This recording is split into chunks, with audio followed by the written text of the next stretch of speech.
தந்தை மகன் தூய ஆவியாரின் பெயராலே ஆமென். உய்வேலி ஜெபம். ஆண்டவருடைய தூதர் மரியாவுக்கு தூதுரைத்தார். மரியா தூய ஆவியால் கருவுற்றார். அருள் நிறைந்த மரியே வாழ்க, ஆண்டவர் உம்முடனே, பெண்களுக்குள் ஆசி பெற்றவர் நீரே. உம்முடைய திருவேற்றிங்கனியாகிய இயேசுவும் ஆசி பெற்றவரே. புனித மரியே, இறைவனின் தாயே, பாவிகளாயிருக்கிற எங்களுக்காக இப்பொழுதும் எங்கள் இறப்பின் வேளையிலும் வேண்டிக் கொள்ளும். ஆமென். இதோ ஆண்டவருடைய அடிமை, உமது சொற்படியே எனக்கு நிகழட்டும். அருள் நிறைந்த மரியே வாழ்க, ஆண்டவர் உம்முடனே, பெண்களுக்குள் ஆசி பெற்றவர் நீரே. உம்முடைய திருவேற்றிங்கனியாகிய இயேசுவும் ஆசி பெற்றவரே. புனித மரியே, இறைவனின் தாயே, பாவிகளாயிருக்கிற எங்களுக்காக இப்பொழுதும் எங்கள் இறப்பின் வேளையிலும் வேண்டிக் கொள்ளும். ஆமென். வாக்கு மனிதனானார், நம்மிடையே குடிகொண்டார். அருள் நிறைந்த மரியே வாழ்க, ஆண்டவர் உம்முடனே, பெண்களுக்குள் ஆசி பெற்றவர் நீரே. உம்முடைய திருவேற்றிங்கனியாகிய இயேசுவும் ஆசி பெற்றவரே. புனித மரியே, இறைவனின் தாயே, பாவிகளாயிருக்கிற எங்களுக்காக இப்பொழுதும் எங்கள் இறப்பின் வேளையிலும் வேண்டிக் கொள்ளும். ஆமென். கிறிஸ்துவின் வாக்குறுதிகளுக்கு நாங்கள் தகுதி பெறும்படி இறைவனின் புனித அன்னையே, எங்களுக்காக வேண்டிக் கொள்ளும். மன்றாடுவோமாக. இறைவா, உம் திருமகன் மனிதரானதை உம்முடைய வானதூதர் வழியாக நாங்கள் அறிந்திருக்கிறோம். அவருடைய பாடுகளினாலும் இறப்பினாலும் நாங்கள் உயிர்ப்பின் மாற்றி பெற உமது அருளை பொழிவீராக. எங்கள் ஆண்டவராகிய இயேசு கிறிஸ்து வழியாக உம்மை மன்றாடுகிறோம். ஆமீன்.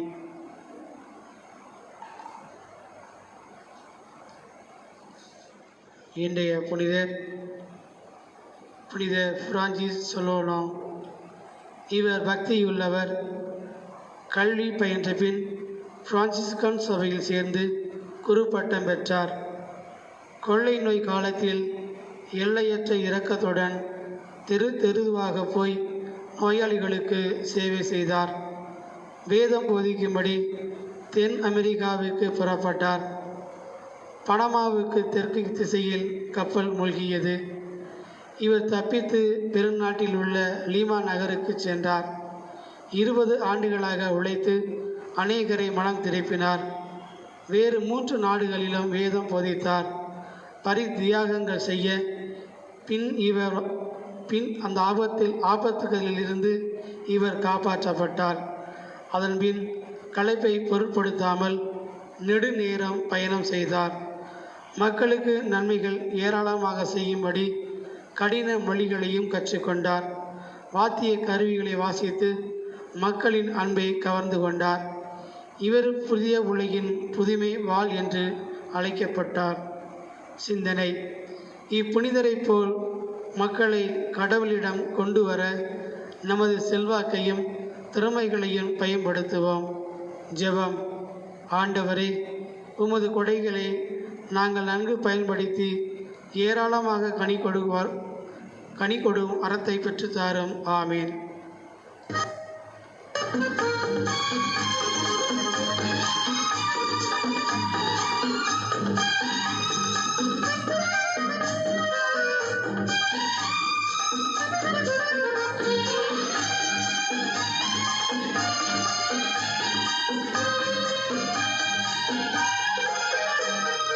தலைவா உன்னை வணங்க என் தலைமே கரம் குவித்தே, வரமே உன்னை கேட்க நான் சிரமே தாழ் பணிந்தேன்.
அருள் நிறைந்த மரியே வாழ்க, ஆண்டவர் உம்மோடு, பெண்களுள் நீர் ஆசி பெற்றவர், உம் வயிற்றின் கனியும் ஆசி பெற்றதே. லூக்கா நற்செய்தி 1ஆம் அதிகாரம் 28 மற்றும் 42 இறைவசனங்கள். அன்புக்கினியவர்களே, இன்றைய தெய்வீக திருப்பலியில் திருவாளர் அருள் சுனிதா குடும்பத்தினர் நன்றி திருப்பலியாகவும் தாங்கள் பெற்றுக்கொண்ட எல்லா கிருபைகளுக்கு ஆண்டவருக்கு நன்றி சொல்லியும் தங்களின் தனிப்பட்ட கருத்துக்கள் நிறைவேறும்படியாகவும் மார்ஷல் கருத்துக்கள் நிறைவேறவும் அமெரிக்கா வாழ் சுனில் ஷீபா குடும்பத்தினரின் சிறப்பு கருத்துக்களுக்காகவும் ஆண்டவருக்குள் நித்திலை பாறுதலை அடைந்திருக்கின்ற ஜெசிந்தா ராஜ்குமார் இவர்களுடைய ஆன்மீலை பாறுதலுக்காகவும் பங்களாதேஷ் சிற்றங்கொங் மறை மாவட்டத்தின் பேராயர் மோசஸ் கொஸ்ரா இவர்களுடைய ஆன்மீலை பாறுதலுக்காகவும் இந்த திருப்பலியிலே ஜெபிப்போம். மேலும் நம்முடைய மறை மாவட்டத்தினுடைய அருள் பணியாளர் அருட்தந்தை மரிய நாயகம் தன்னுடைய பிறந்த நாளை கொண்டாடுகின்றார். அவருடைய உடல் உள்ள சுகத்திற்காகவும் இந்த திருப்பலியிலே மன்றாடுவோம்.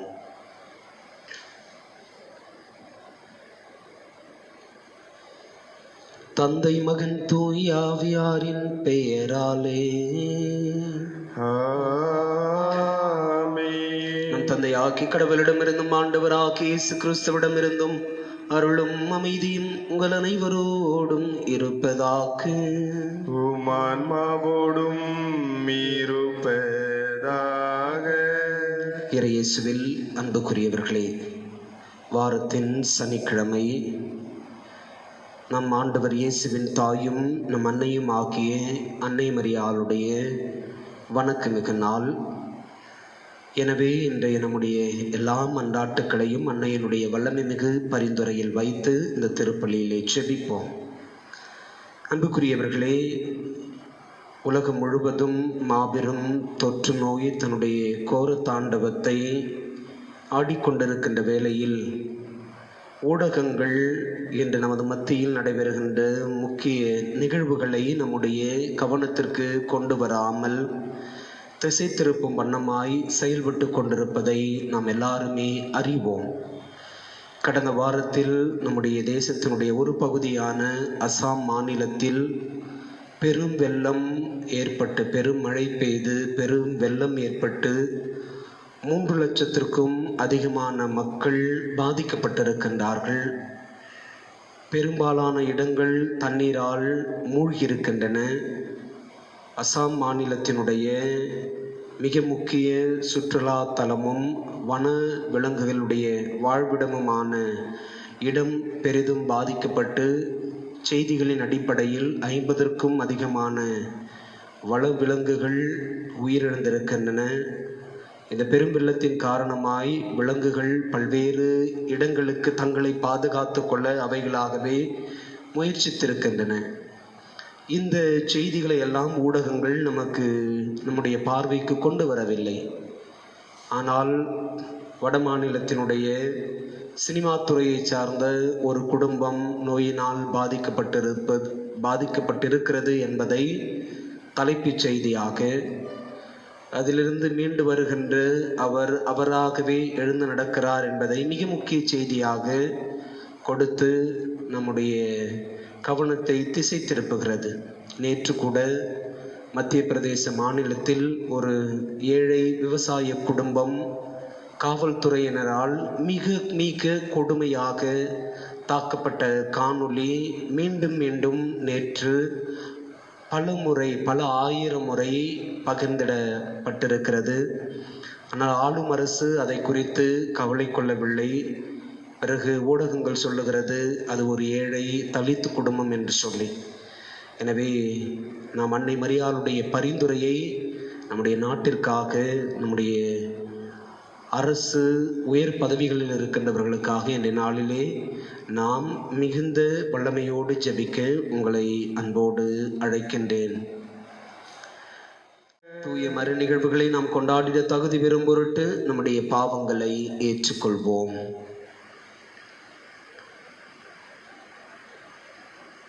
எல்லாம் உள்ள இறைவனிடமும் சகோதர சகோதரிகளே உங்களிடமும் நான் பாவியை ஏற்றுக்கொள்கிறேன். ஏனெனில் என் சிந்தனையாலும் சொல்லாலும் செயலாலும் கடமைகள் தவறியதாலும் பாவங்கள் பல செய்தேன். என் பாவமே என் பாவமே என் பெரும் பாவமே. ஆகையால் எப்பொழுதும் கன்னியான புனித மரியாதையும் வானதூதர் புனிதர் அனைவரையும் சகோதர சகோதரிகளே உங்களையும் நம் இறைவனாகிய ஆண்டவரிடம் எனக்காக வேண்டிக் கொள்ள மன்றாடுகிறேன். எல்லாம் உள்ள இறைவன் நம் மீது இரக்கம் வைத்து நம் பாவங்களை மன்னித்து நம்மை நிலை வாழ்வுக்கு அழைத்து செல்வாராக. ஆமென். ஆண்டவரே இரக்கமாயிரும். ஆண்டவரே இரக்கமாயிரும். கிறிஸ்துவே இரக்கமாயிரும். கிறிஸ்துவே இரக்கமாயிரும். ஆண்டவரே இரக்கமாயிரும். ஆண்டவரே இரக்கமாயிரும். மன்றாடுவோமாக.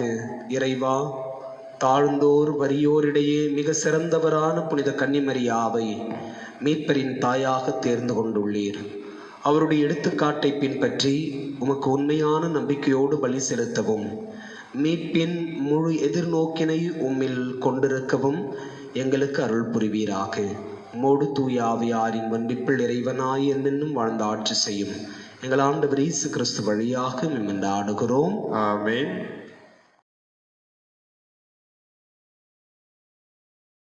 முதல் வாசகம். வயல்வெளிகள் மீது ஆசை கொண்டு அவற்றை பறித்து கொள்கிறார்கள். இறைவாக்கினர் மீகா நூலிலிருந்து வாசகம். அதிகாரம் 2, இறைவார்த்தை 1 முதல் 5 முடிய.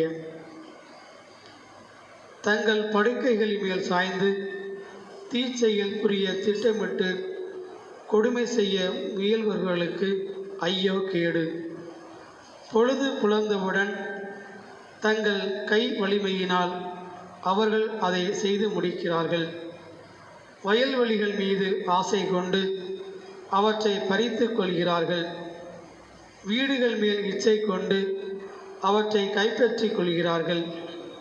ஆண்களை ஒடுக்கி அவர்கள் வீட்டையும் உரிமை சொத்தையும் பறிமுதல் செய்கிறார்கள். ஆதலால் ஆண்டவர் கூறுவது இதுவே: இந்த இனத்தாருக்கு எதிராக தீமை செய்ய திட்டமிடுகிறேன். அதனின்று உங்கள் தலையை விடுவிக்க உங்களால் இயலாது. நீங்கள் ஆணவம் கொண்டு நடக்க மாட்டீர்கள், ஏனெனில் காலம் தீயதாய் இருக்கும். அந்நாளில் மக்கள் உங்களை பற்றி இரங்கற்ப பற்றி, அந்தோ நாங்கள் அழிந்து ஒளிந்தோமே, ஆண்டவருடைய மக்களில் உரிமை சொத்து கைமாறிவிட்டதே, தம்முடைய நிலங்களை பிடுங்கி கொள்ளைக்காரர்களுக்கு பகிர்ந்தளித்தாரே என்று ஒப்பாரி வைத்து புலம்புவார்கள். ஆதலால் நூல் பிடித்தும் பாகம் பிரித்து உங்களுக்கு தருபவன் எவனும் ஆண்டவரின் சபையில் இரான். ஆண்டவரின் அருள்வாக்கு. இறைவனுக்கு நன்றி. உங்கள் பதில்: ஆண்டவரே, எளியோரை மறந்து விடாதேயும். ஆண்டவரே, எளியோரை மறந்து விடாதேயும். ஆண்டவரே, ஏன் தொலையில் நிற்கின்றீர்? தொல்லை மிகு நேரங்களில் ஏன் மறைந்து கொள்கின்றீர்? பொல்லார் தம் இருமாப்பில் எளியோரை கொடுமைப்படுத்துகின்றனர். அவர்கள் வகுத்த சதி திட்டங்களில் அவர்களே அகப்பட்டு கொள்வார்களாக. பல்லவி. ஆண்டவரே, எளியோரை மறந்து விடாதேயும். பொல்லார் தம் தீய நாட்டங்களில் தற்பெருமை கொள்கின்றனர். பேராசையுடையோர் ஆண்டவரை பழித்து புறக்கணிக்கின்றனர். பொல்லார் செருக்கு உள்ளவதால் அவரை தேட அவர்கள் எண்ணமெல்லாம் கடவுளில் இல்லை என்பது அரிதே. பல்லவி. ஆண்டவரே, எளியோரை மறந்து விடாதேயும். அவர்களது வாய்ச்சாபமும் கபடும் கொடுமையும் நிறைந்தது. அவர்களது நாவினாடியில் கேடும் தீங்கும் இருக்கின்றன. ஊர்களில் அவர்கள் ஒளிந்து காத்திருக்கிறார்கள். சுதாரித்தனமான மறைவான இடங்களில் கொலை செய்கின்றனர். திக்கற்றவர்களை பிடிப்பதிலேயே அவர்கள் கண்ணாய் இருக்கின்றனர். பல்லவி. ஆண்டவரே, எளியோரை மறந்து விடாதேயும். ஆனால் உண்மையில் நீர் கவனிக்கின்றீர். கேட்டையும் துயரத்தையும் பார்த்து உதவி செய்ய காத்திருக்கின்றவர், திக்கற்றவர், உம்மிடம் ஒப்படைக்கின்றேன். அதனை துணை நீரே. பல்லவி. ஆண்டவரே, எளியோரை மறந்து விடாதேயும். அல்லேலூயா, அல்லேலூயா, அல்லேலூயா, அல்லேலூயா, அல்லேலூயா, அல்லேலூயா, அல்லேலூயா, அல்லேலூயா. கடவுள் கிறிஸ்துவின் வாயிலாக உலகினரை தம்மோடு ஒப்புரவாக்கினார். அவரே அந்த ஒப்புரவு செய்தியை எங்களிடம் ஒப்படைத்தார். அல்லேலூயா, அல்லேலூயா, அல்லேலூயா, அல்லேலூயா, அல்லேலூயா. ஆண்டவர் உங்களோடு இருப்பாராக. உம் ஆன்மாவோடும் இருப்பாராக. புனித மத்தேயு எழுதிய தூய நற்செய்தியிலிருந்து வாசகம். ஆண்டவரே, மாட்சி உமக்கே. மத்தேயு எழுதிய நற்செய்தி அதிகாரம் 12 இறைவசனங்கள் 14 21 முடிய. பரிசேயரோ வெளியேறி இயேசுவை எப்படி ஒழிக்கலாம் என அவருக்கு எதிராக சூழ்ச்சி செய்தனர். இயேசு அதை அறிந்து அங்கிருந்து புறப்பட்டு சென்றார். பலர் அவருக்கு பின் சென்றனர். அவர்கள் எல்லாரையும் அவர் குணமாக்கினார். தம்மை குறித்து வெளிப்படையாக பேச வேண்டாம் என அவர்களிடம் இயேசு கண்டிப்பாக சொன்னார். இறைவாக்கினராகிய எசையா உரைத்த பின்வரும் வாக்குகள் இவ்வாறு நிறைவேறின. இதோ என் ஊழியர், இவர் நான் தேர்ந்து கொண்டவர், இவரே என் நண்பர், இவரால் என் நெஞ்சம் பூரிப்படைகிறது, இவருள் என் ஆவி தங்கும்படி செய்வேன். இவர் மக்களினங்களுக்கு நீதியை அறிவிப்பார். இவர் சண்டை சச்சரவு செய்ய மாட்டார், கூக்குரலிட மாட்டார், தம் குரலை தெருவில் எழுப்பவும் மாட்டார்.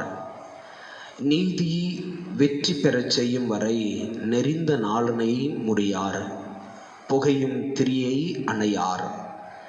எல்லா மக்களினங்களும் இவர் பெயரில் நம்பிக்கை கொள்ளுவர். இது ஆண்டவரின் அருள்வாக்கு. கிறிஸ்துவே, உமக்கு புகழ்.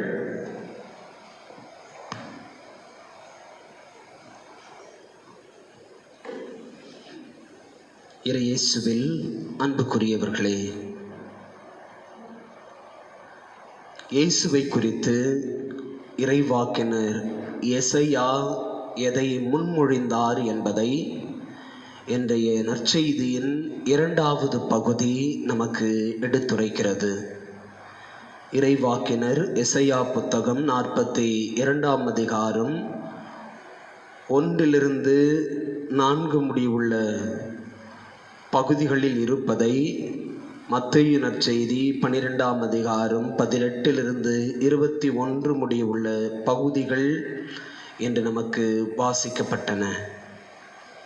இயேசு எப்படிப்பட்டவராய் இருப்பார், கடவுள் அவரை குறித்து என்ன சொல்லுகிறார் என்பதை இறைவாக்கினர் எசையா இப்படியாய் சொல்லுகின்றார். இதோ என் ஊழியர். இந்த ஊழியர் தன்னை கடவுள் என்றோ கடவுளுடைய மகன் என்றோ விளம்பரப்படுத்திக் கொள்ள மாட்டார்.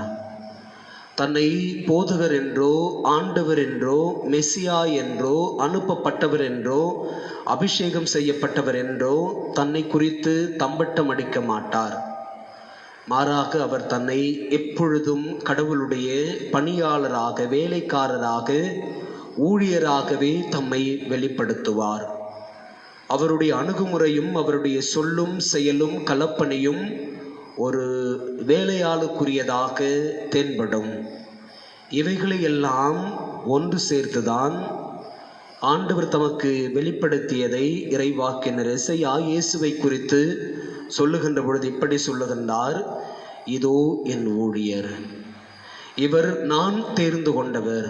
அன்புக்குரியவர்களே, தன் மகனை கடவுள் தேர்ந்து கொண்டு தன் மகன் வழியாய் இந்த உலகம் மீட்படைய வேண்டும். இந்த உலகத்தில் வாழுகிற எல்லா உயிரினங்களும் தமது மீட்பை கொண்டாட வேண்டும். எனவே இது எப்படி சாத்தியமாகும் எனில், தன் ஒரே மகனை உலகிற்கு அனுப்பினால் மட்டுமே முடியும் என்பதை உணர்ந்த கடவுள் தன் மகனை அனுப்புகின்றார். அவரை தெரிவு செய்கின்றார், ஆவியால் நிரப்புகின்றார். கடவுளுக்கு பிடித்தமானவர் அவர் என்பதை வெளிப்படுத்தி, இவரே என் அன்பர், என் நெஞ்சுக்கு நெருக்கமானவர், நான் எல்லாவற்றையும் விட அதிகமாய் அன்பு செய்கின்றவர். எனவே தான் திருத்தூதர் பவுல் கூட தன்னுடைய திருமுகத்தில் மிக அழகாய் சொல்லுகின்றார், பிலிப்பியருக்கு எழுதிய திருமுகத்தில், எனவே இயேசுவை எல்லாவற்றுக்கும் மேலாக உயர்த்தினார். மேலுலகோர் கீழுலகோர் என எல்லாரும் மண்டியிடும் அளவுக்கு அவரை மேன்மையாய் உயர்த்தினார் என்று வாசிக்கின்றோம். காரணம், இயேசு கடவுளுடைய அன்பராய், நெஞ்சுக்கு நெருக்கமானவராய் இருந்தார். இயேசுடைய செயல்கள், அவருடைய களப்பணிகள், ஏழைகளின் மீது அவர் காட்டிய இரக்கம், இவைகளையெல்லாம் இயேசுனுடைய வருகைக்கு முன்பாகவே உய்த்துணர்கின்ற அப்பா கடவுள் சொல்லுகின்றார், இவரால் என்னுடைய நெஞ்சம் பூரிப்படையும், பெருமகிழ்ச்சி கொள்ளும், அக்களிக்கும் என்றெல்லாம் சொல்லுகின்றார். காரணம், இவருக்குள் கடவுளுடைய ஆவி இருக்கும். அந்த ஆவி அவரை வழிநடத்துவார். அந்த ஆவியினுடைய உந்துதலுக்கு ஏற்ப அவர் தன்னுடைய கடவுளின் பணிகளை மேற்கொள்ளுவார் என்பதையெல்லாம் எசையா முன்னறிவிக்கின்றார். அன்புக்குரியவர்களை, எவையெல்லாம் இயேசுவை குறித்து முன்னறிவிக்கப்பட்டதோ 500-600 ஆண்டுகளுக்கு முன்பாகவே, இயேசுவின் பிறப்புக்கு முன்பாக அறிவிக்கப்பட்டவையெல்லாம் இயேசுவின் வழியாய் நிறைவடைவதை நற்செய்தி நூல்கள் நமக்கு சொல்லுகின்றன. அன்புக்குரியவர்களே, இந்த பின்னணியில் இன்றைய முதல் வாசகத்தினுடைய முதல் வரியையும், இன்றைய நற்செய்தியினுடைய முதல் வரியையும் மீண்டும் ஒரு முறை நாம் அசை போட முயற்சி செய்வோம். மீகா இறைவாக்கினர் எழுதிய புத்தகம் 2ஆம் அதிகாரம் 1வது இறைவசனம் இப்படி சொல்லுகிறது, தங்கள் படுக்கைகளின் மேல் சாய்ந்து தீச்செயல் புரிய திட்டமிட்டு கொடுமை செய்ய முயல்பவர்களுக்கு ஐயோ கேடு. இன்றைய நற்செய்தியினுடைய முதல் வசனம் மத்தேயு நற்செய்தி 12ஆம் அதிகாரம் 14வது இறைவசனம். பரிசேயரோ வெளியேறி இயேசுவை எப்படி ஒழிக்கலாம் என அவருக்கு எதிராக சூழ்ச்சி செய்தனர்.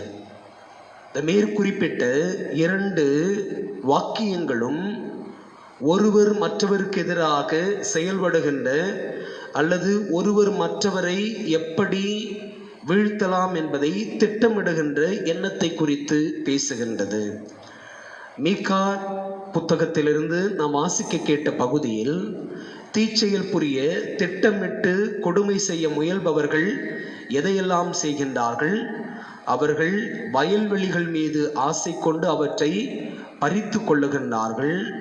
வீடுகள் மேல் இச்சை கொண்டு அவற்றை கைப்பற்றி கொள்ளுகிறார்கள். ஆண்களை ஒடுக்கி அவர்கள் வீட்டையும் உரிமை சொத்தையும் பறிமுதல் செய்கிறார்கள் என்றெல்லாம் இந்த சூழ்ச்சி செய்கின்றவர்களுடைய செயல்களை குறித்து பேசுகின்றது. இந்த நற்செய்தியில் பரிசேயர் வெளியேறி இயேசுவுக்கு எதிராக சூழ்ச்சி செய்தார்கள் என்று வாசிக்கணும். எதற்காக சூழ்ச்சி செய்தார்கள்? நேற்றைய நற்செய்தியில் நாம் வாசித்தோம், பரிசேயர் இயேசுவிடம் சென்று முறையிடுகிறார்கள். ஏன் உங்களுடைய சீடர்கள் ஓய்வு நாளில் செய்யக்கூடாததை செய்கின்றார்கள் என்று இயேசுவிடம் கேள்வி கணைகளை தொடுக்கின்ற பொழுது இயேசு அதற்குரிய பதிலை சொல்லுகின்றார். ஆனால் அவர்கள் மனிதத்தை முக்கியப்படுத்தி முதன்மைப்படுத்தி ஏற்றுக்கொள்ள இயலாமல் தாங்கள் உண்டாக்கிய சட்டங்கள் பின்பற்றப்படாமல் போகிறதே, தாங்கள் உருவாக்கிய சட்டங்களை இவர்கள் மீறுகிறார்கள் என்கின்ற கோபம் இயேசுவுக்கு எதிராக கிளம்புகிறது. எனவே அவர்கள் இயேசுவை எப்படி கொலை செய்யலாம், ஒழித்து கட்டலாம் என்று சொல்லி சூழ்ச்சி செய்கின்றார்கள். அன்புக்குரியவர்களே, இந்த சிந்தனைகளை அப்படியே இன்று நம்மை சுற்றி நடைபெறுகின்ற நிகழ்வுகளோடு சற்று பொருத்தி பாருங்கள். கடந்த 3-4 தினங்களாக நம்முடைய இந்திய தேசத்தின் பெரும்பான்மை மக்கள் என்று சொல்லப்படுகின்ற நம்முடைய சகோதர மதத்தை சார்ந்த இந்துக்களுக்கு எதிராக இன்று நம்முடைய தமிழகத்தில் ஒரு கூட்டம் ஆட்சியில் மத்தியில் ஆளுகின்ற அரசினுடைய துணையோடு ஒரு மத கலவரத்தை ஏற்படுத்துவதற்கு ஒரு பெரிய திட்டத்தை தீட்டிக் கொண்டிருக்கின்றது. இதற்கு முன்பு கூட சில நடுநிலை ஊடகங்களை ஒரு குழு மட்டும் எதிர்த்து பேசுகிறது. நியூஸ் 18 சேனல், புதிய தலைமுறை, இன்னும் ஒன்று என்று சொல்லி இந்த 3 ஊடகங்களும் புறக்கணிக்கப்பட வேண்டும், அவை நடுநிலையாக செயல்படவில்லை, அதனுடைய நெறியாளர்கள் ஒருதலை பட்சமாக செயல்படுகின்றார்கள், தாங்கள் சார்ந்திருக்கின்ற கருத்தியலுக்கு சார்பாக அவர்கள் செயல்படுகின்றார்கள், தங்கள் கருத்துக்களை திரிக்கிறார்கள் என்று சொல்லி ஒரு குழு பேசி திசை திருப்புகின்றது. இதற்கு இடையில் வடமாநிலத்தினுடைய திரைத்துறையை சார்ந்த ஒரு குடும்பத்தார், அமிதாப் பச்சன் குடும்பம், உலகில் வேறு எந்த செய்தியும் நடைபெறாதது போல் தலைப்புச் செய்தியாக ஊடகங்கள் நமக்கு சொல்லுகிறது, அவர் தொற்று நோயினால் பாதிக்கப்பட்டிருக்கின்றார், அவருடைய மருமகள் ஐஸ்வர்யா ராய் தொற்று நோயினால் இது முக்கிய செய்தி இல்லை. அஸ்ஸாம் மாநிலத்தில் 3 லட்சத்திற்கும் அதிகமான மக்கள் தங்கள் வீடுகளை இழந்திருக்கின்றார்கள். நம் தேசத்தினுடைய ஒரு பகுதி சரணாலயம் முழுவதுமாய் வெள்ளத்தில் பாதிக்கப்பட்டிருக்கின்றது. அந்த வனவிலங்கு சரணாலயத்திலிருந்து பல 100 விலங்குகள், நமக்கு ஊடகம் சொல்லுவது 50, ஆனால் நிச்சயம் பல 100 விலங்குகள் அங்கு செத்து மடிந்திருக்கின்றன. இந்த பெருமழையினால் பெரும் பகுதியான ஏழை மக்கள் தங்குவதற்கு இடமின்றி, உண்பதற்கு உணவின்றி, உடுத்துவதற்கு உடையின்றி பெருமளவில் பாதிக்கப்பட்டிருக்கிறார்கள். இதை குறித்து பேசுவது இல்லை. கந்தசஷ்டி கவசம் என்ற நம்முடைய தமிழ் கடவுள் முருகர் என்று பெரும்பான்மை நம்முடைய சகோதர இந்துக்கள் கொண்டாடுகின்ற ஒரு மதத்திற்கு அல்லது ஒரு வழிபாட்டிற்கு எதிராக மதக்கலவரத்தை ஏற்படுத்தும் வகையில் பேசுகின்ற போக்கு, அன்புக்குரியவர்களே, இன்றைய முதல் வாசகம், இன்றைய நற்செய்தியினுடைய முதல் வாக்கியங்களை நாம் சிந்திக்கின்ற பொழுது இத்தகைய செயல்கள் நம்மை சுற்றி நடைபெறுகின்றன. நேற்றைய முன்தினம் தினம் கூட திருச்சிக்கு அருகில் மணப்பாறை என்கின்ற இடத்தில் ஒரு வீடு கட்டுகின்ற இட தகராறில் ஒரு குடும்பத்தார் மிக வன்மையாக தாக்கப்பட்டிருக்கின்றார்கள். இன்று உயிருக்கு போராடி கொண்டிருக்கின்றார்கள். ஏன், நேற்றைய தினம் நான் முன்பு குறிப்பிட்டது போல மத்திய பிரதேச மாநிலத்தில் ஒரு ஏழை தலித் விவசாய குடும்பம், விவசாயிகள் என்பதற்காக அவர்களை அவ்வளவு காட்டுமிராண்டித்தனமாக முற்றிலும் மனிதம் சிதைக்கப்படுகின்ற ஒரு வன்கொடுமை செயல் நடைபெறுகிறது. நாம் அது விவசாயிகளுக்கு எதிராக எடுக்கப்பட்டது என்று சொல்வதா, அல்லது அவர்கள் தலித் மக்கள் என்பதால் அவர்கள் இத்தகைய கொடுமைக்கு ஆளாக்கப்பட்டார்கள் என்று சொல்லுவதா? அங்கே ஆளுகின்ற அரசு நாங்கள் நடவடிக்கை எடுப்போம் என்று சொல்லுகின்றார். ஆனால் அந்த விவசாயிகள் இந்த அவமானத்தை தாங்க முடியாமல் தற்கொலைக்கு முயற்சி செய்திருக்கின்றார்கள். அந்த குடும்பத்தினுடைய 7 வயது குழந்தை கதறுகிறது. காவல்துறையை சார்ந்தவர்கள் அந்த குடும்பத்தை, கணவனையும் மனைவியையும் கொடூரமாக தாக்குகின்றார்கள். எங்களுடைய பெற்றோரை அடிக்காதீர்கள் என்று சொல்லி ஒரு 7 வயது குழந்தை கதறுகிறது, கத்துகிறது. சுற்றி நிற்கின்ற மற்ற அதிகாரிகள் அங்கு எதுவும் நடக்காதது போல் அமைதியாக இருக்கின்றார்கள். அன்புக்குரியவர்களே, இன்று நாம் நம்மை தலைமைத்துவத்திலிருந்து வழிநடத்துகின்ற மக்களுக்காக ஜெபிக்க நாம் அழைக்கப்படுகின்றோம். முழந்தால் படியிட்டு கண்ணீரோடு ஜெபிக்க அழைக்கப்படுகின்றோம். இன்று மத்தியில் ஆளுகின்ற அரசு இந்தியாவிற்கு நிறைய பெயர்களை வைக்கிறது. மேக் இன் இந்தியா, இந்த இந்தியா, அந்த இந்தியா, வந்த இந்தியா, நொந்த இந்தியா, சட்ட இந்தியா. ஆனால் இன்று மக்கள் சாகடிக்கப்படுகின்றார்கள். இந்தியா வல்லரசாகும் யார் கேட்கின்றார்கள்? வல்லரசாகி நாம் எதை ஃபில் பண்ணிக்கிங்க? இன்று ஏழை மக்கள் கொலை செய்யப்படுகிறார்கள். நேற்றைய முந்தின தினம் காணொளியில் வலையொலியில் வந்த ஒரு காணொளி, இப்பொழுது நாம் எதிர்கொண்டிருக்கின்ற இந்த மாபெரும் நோய் நொற்றுக்காக முன்னெடுக்கப்படுகின்ற சில மருந்துகள் பல லட்சம் ரூபாய்க்கு பேரம் பேசப்படுகிறது. செங்கற்பட்டு பகுதியில் இந்த நோய்க்கான மருந்து வந்திருக்கிறது என்று சொல்லி செய்திகள் பரவ உயிருக்கு போராடி கொண்டிருக்கின்ற குடும்பத்தார் மருத்துவத்துறையில் இந்த பார்மசியில் மருந்து கடைகளில் இருக்கிறவங்களுக்கு ஃபோன் பண்ணி கேட்குறாங்க, இந்த மருந்து எங்களுக்கு கிடைக்குமான்னு சொல்லி அவங்க பேரம் பேசுகிறாங்க. 1 லட்சம் ரூபாய் இருந்தால் மருந்தை நாங்கள் உங்களுக்கு சப்ளை பண்ணுறோம். இப்போதைக்கு 1 இருக்குது, இன்னும் நீங்கள் காசு ரெடி பண்ணிங்கன்னா நாங்கள் ஆர்டர் பண்ணி வர வச்சு கொடுப்போம். நாம் எங்கு சென்று கொண்டிருக்கின்றோம்? கொள்ளை நோயிலும் கொள்ளையடிக்கின்ற சமூகத்தில் நாம் வாழ்ந்து கொண்டிருக்கின்றோம். உங்களுக்கு எல்லாருக்குமே தெரியும், இன்னைக்கு மின்சார கட்டணம் எந்த அளவுக்கு உயர்ந்திருக்கிறது, எந்த அளவுக்கு. ஒரு மிகப்பெரிய கொள்ளை நோய் காலத்தில் நம்மை ஆட்சி செய்கின்றவர்கள் நம்மை எப்படி வழி நடத்துகிறார்கள் என்பதை நாம் இந்த நாட்களில் ஆழ்ந்து சிந்திக்க வேண்டும். அன்புக்குரியவர்கள், இவற்றையெல்லாம் கடந்து இயேசு தான் யார் என்பதை தன்னுடைய செயல்கள் மூலமாய் வெளிப்படுத்துகின்றார். இந்த நற்செய்தி நாம் வாசிக்க கேட்டோம். அவர் அங்கிருந்து வெளியேறுகின்றார். அவரை பலரும் பின்பற்றி செல்லுகின்றார்கள். அவர்கள் எல்லாரையும் அவர் குணமாக்கினார். தம்மை குறித்து வெளிப்படையாக பேச வேண்டாம் என அவர்களிடம் அவர் கண்டிப்பாய் சொன்னார். அன்புக்குரியவர்களே, தனக்கு எதிராக சூழ்ச்சி எழுந்த சூழலிலும் இயேசு தன்னுடைய இலக்கு நோக்கி பயணிக்கின்றார். இது கடவுளின் நமக்கு தருகிற செய்தி. நம்மை சுற்றி இவ்வளவு மிக கொடுமையான மனித விரோத போக்கு, மனிதாபிமானத்திற்கு எதிரான நிகழ்வுகள், மனித மாண்பை சீர்குலைக்கின்ற சம்பவங்கள் என எல்லாம் நடந்தாலும் கூட இந்த சூழலிலும் நாம் கடவுளின் தன்மையை பிரதிபலிக்க கடவுள் நமக்கு அழைப்பு விடுக்கின்றார். நேற்றைய தினம் என்னுடைய காரில் அமர்ந்து நான் பாடல்களை கேட்டுக்கொண்டிருந்த பொழுது அந்த சேனல், அந்த 91.1 FM ஒரு நிகழ்வை நடத்துகிறது.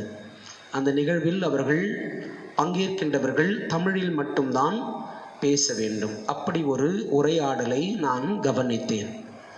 இந்த நெறியாளர் ஒருவரை தொலைபேசியில் தொடர்பு கொள்கின்றார். அவர் ஒரு குடும்ப தலைவி.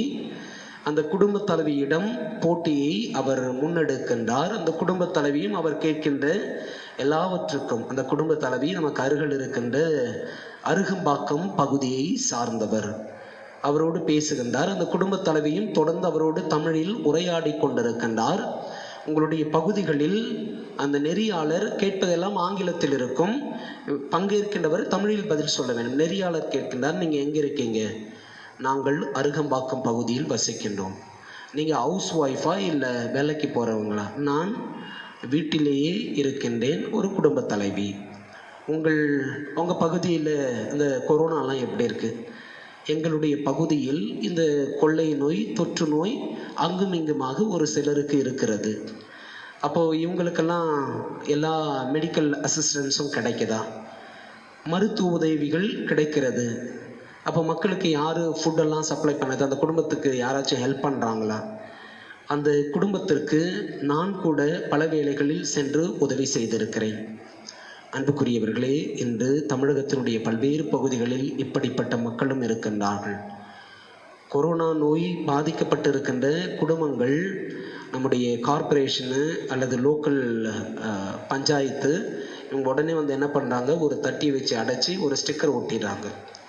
யாரும் வெளியில் வரக்கூடாது, யாரும் உள்ளே போகக்கூடாது, யாரும் அவங்கக்கிட்ட பேசக்கூடாது என்கின்ற ஒரு நிலையை உருவாக்கி கொள்ளுகின்றார்கள். நாமும் கூட அச்சத்தில் நமக்கு அருகில் துன்பப்படுகின்றவர்களை குறித்து நாம் கவலைப்படும். ஐயோ அவங்கக்கிட்ட பேசினா நமக்கு வந்துடும், ஐயோ அவங்கள பார்த்தா நமக்கு வந்துடும், ஐயோ அவங்க வீட்டு வழியாக போனால் அது காற்றுல வந்து நம்ம மேலே ஒட்டிக்கும். இப்படின்ற மனநிலையில் நாம் அவர்களுக்கு உதவி செய்யக்கூட நாம் முன் வருவதில்லை.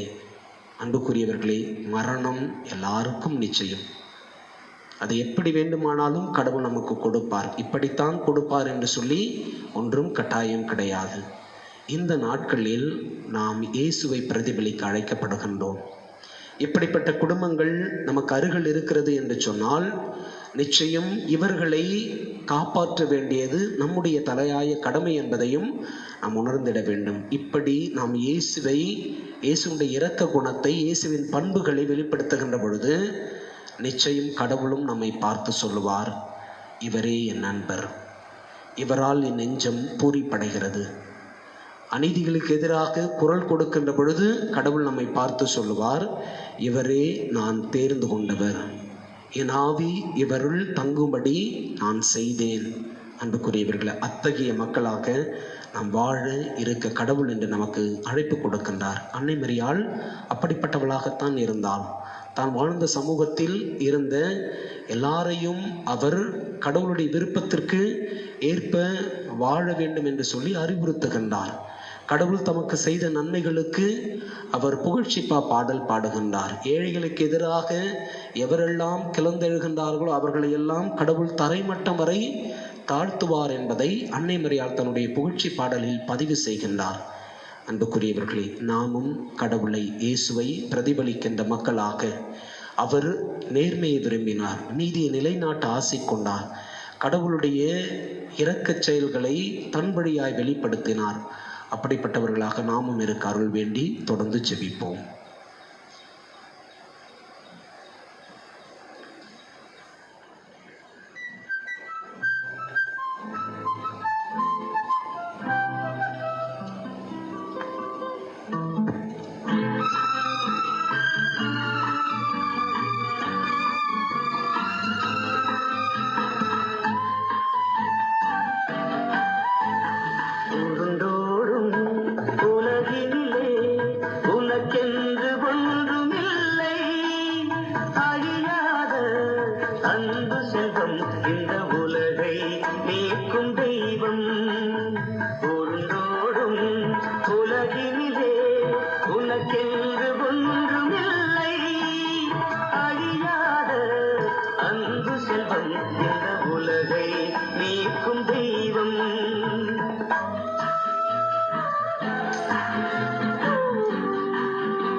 சகோதரர் சகோதரிகளே, என்னுடையதும் உங்களுடையதுமான இந்த தெய்வீக திருப்பலி எல்லாம் உள்ள தந்தையாகிய இறைவனுக்கு ஏற்றதாகும்படி செபியுங்கள்.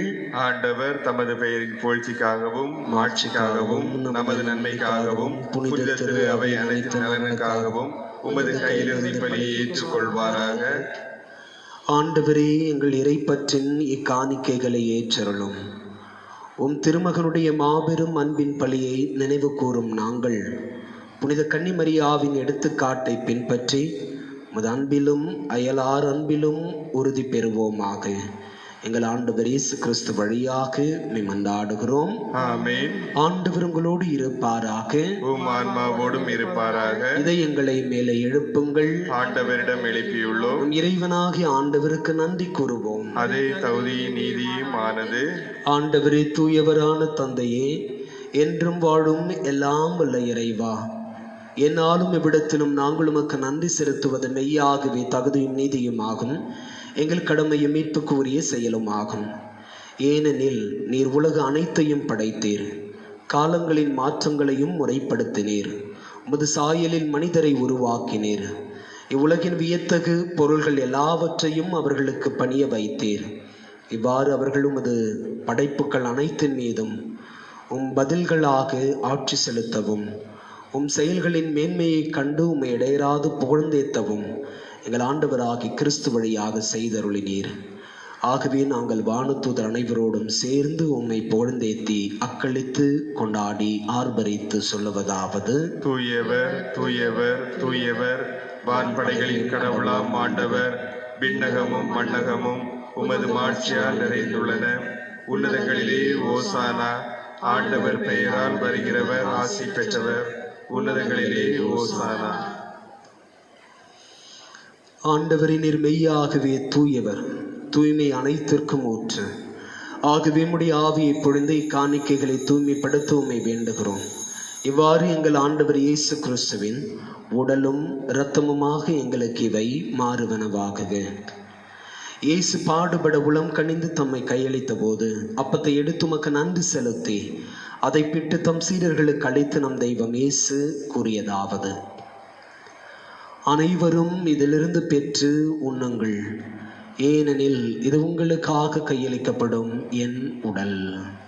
எங்களுக்காக பலியான இயேசுவை நாங்கள் ஆராதிக்கிறோம்.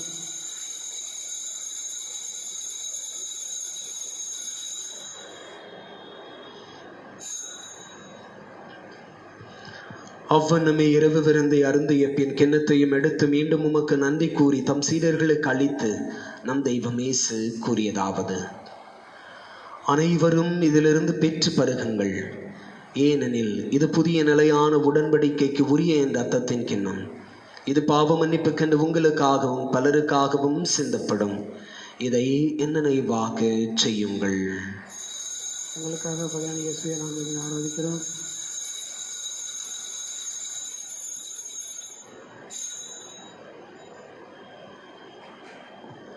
நம்பிக்கையின் மறைபொருள்.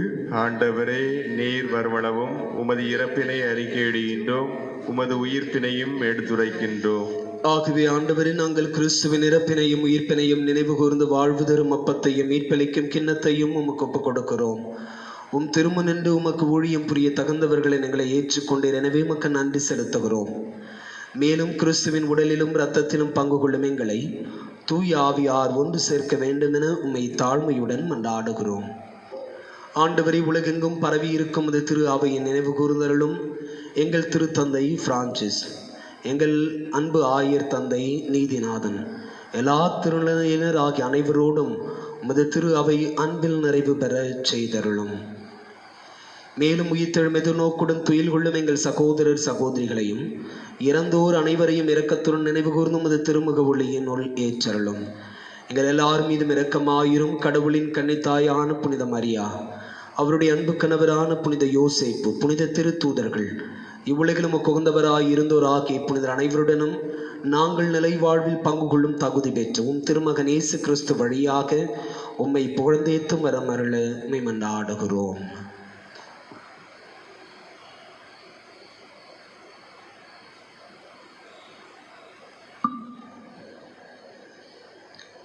இவர் வழியாக இவரோடு இவரில் எல்லாம் வல்ல இறைவனாகிய தந்தையே, தூயாவியாரின் ஒன்றிப்பில் எல்லா புகழும் ஆட்சியும் என்றென்றும் உமக்கு உரியதே.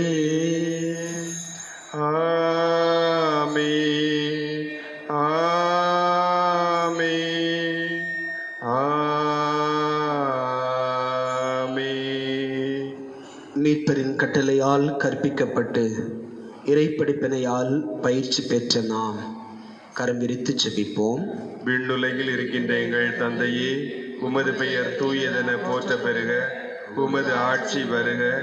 உமது திருவுளம் விண்ணுலகில் நிறைவேறுவது போல மண்ணுலகிலும் நிறைவேறுக. எங்கள் அன்றாட உணவை இன்று எங்களுக்கு தாரும். எங்களுக்கு எதிராக குற்றம் செய்வோரை நாங்கள் மன்னிப்பது போல எங்கள் குற்றங்களை மன்னியும். எங்களை சோதனைக்கு உட்படுத்தாதையும், தீமையிலிருந்து எங்களை விடுவித்தருளும். ஆண்டவரே, தீமை அனைத்திலும் இருந்தும் எங்களை விடுவித்து எங்கள் வாழ்நாளில் அமைதியை கனிவுடன் அருளும் மன்றாடுகிறோம். முது இரக்கத்தின் உதவியால் நாங்கள் பாவத்திலிருந்து எப்போதும் விடுதலை பெற்று யாதொரு கலக்கமுமின்றி நலமாயிருப்போமாக. நாங்கள் எதிர்நோக்கி இருக்கும் பேரின்பத்திற்காகவும் மீட்பராகிய இயேசு கிறிஸ்துவின் வருகைக்காகவும் காத்திருக்கின்றோம். ஏனெனில் ஆட்சியும் வல்லமையும் மாட்சியும் என்றென்றும் உமதே. ஆண்டவரே இயேசு கிறிஸ்துவை, அமைதி உங்களுக்கு விட்டுச் செல்கிறேன், என் அமைதி உங்களுக்கு அளிக்கிறேன் என்றும் அப்போஸ்தலர்களுக்கு மொழிந்தீரே. எங்கள் பாவங்களை பாராமல் முது திரு அவையின் விசுவாசத்தை கண்ணோக்கி எங்களுக்கு அமைதியும் ஒற்றுமையும் அளித்தருள திருவுளம் கொள்வீராக. என்றென்றும் வாழ்ந்து ஆட்சி செய்கின்றவர் நீரே. ஆமென். ஆண்டவருடைய அமைதி உங்களோடு என்றும் இருப்பதாக, உம் ஆன்மாவோடும் இருப்பதாக. ஒருவருக்கொருவர் ஆண்டவர் தருகின்ற அமைதியை பகிர்ந்து கொள்வோம். உலகின் பாவங்களை போக்கும் இறைவன் செம்மறியே, எங்கள் மேல் இரக்கமாயிரும். உலகின் பாவங்களை போக்கும் இறைவன் செம்மறியே, எங்கள் மேல் இரக்கமாயிரும். உலகின் பாவங்களை போக்கும் இறைவன் செம்மறியே, எங்களுக்கு அமைதியை அளித்தருளும்.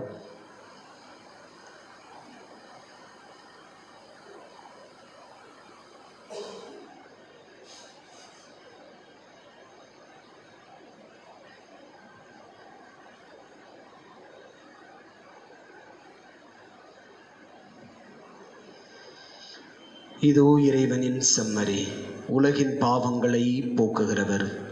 இயேசுவின் திருவிருந்துக்கு அழைப்பு பெற்றிருக்கிற நாம் எல்லாருமே பேறு பெற்றோர். ஆண்டவரே, நீர் என் இல்லத்தில் எழுந்தருள நான் தகுதியற்றவன். ஆனால் ஒரு வார்த்தை மட்டும் சொல்லியருளும், எனது ஆன்மா நலமடையும்.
திருவிருந்து பல்லவி. கன்னிமரியே, உம்மை பற்றி மாட்சிக்கு உரியவை சொல்லப்பட்டுள்ளன. ஏனெனில் வல்லவராம் கடவுள் உமக்கு அரும்பெரும் செயல்கள் செய்துள்ளார். நன்றியோடு மன்றாடுவோமாக. ஆண்டவரே, உமது திரு அவையை இவ்வருடைய ஆழத்தின் ஆற்றலால் உறுதிப்படுத்துவீராக. தாழ்ச்சி நிறைந்த உம் அடியாராகிய கன்னிமரியா ஏற்கனவே கண்டு மகிழ்ந்த அமைதியின் புனித காட்சியை காணும் வரை அத்திரு அவையின் நற்செய்தியின் பாதையில் ஆவலுடன் செல்வதாக எங்கள் ஆண்டவர் இயேசு கிறிஸ்து வழியாக மன்றாடுகிறோம். ஆமென். ஆண்டவர் உங்களோடு இருப்பாராக. உம் ஆன்மாவோடும் இருப்பாராக. எல்லாம் வல்ல இறைவன் தந்தை, மகன், தூய ஆவியார் உங்கள் எல்லாரையும் ஆசீர்வதிப்பாராக. ஆமென். சென்று வாருங்கள், திருப்பலி நிறைவுற்றது. இறைவனுக்கு நன்றி.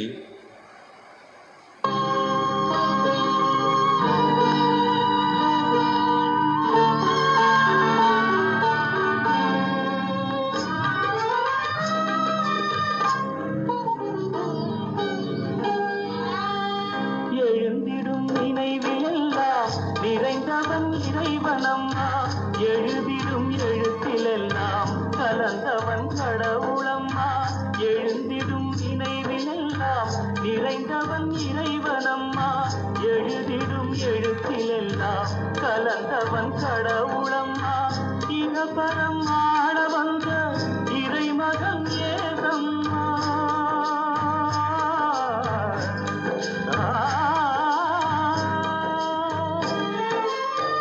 இகபரம் ஆட வந்த இறைமகன் ஏசம்மா, அகமலர் வீற்றிருந்து ஆண்டி வரதம்மா. எழுந்திடும் நினைவிலெல்லாம் நிறைந்தவன் இறைவனம்மா, எழுதிடும் எழுத்திலெல்லாம் கலந்தவன் கடவுளம்மா.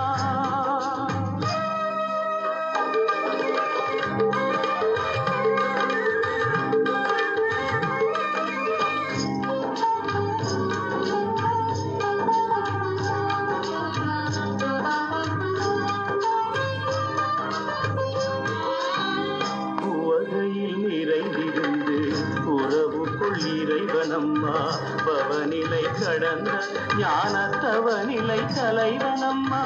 உவகையில் நிறைந்திருந்து உறவுக்குள் இறைவனம்மா, பவநிலை கடந்த ஞானத்தவநிலை தலைவனம்மா.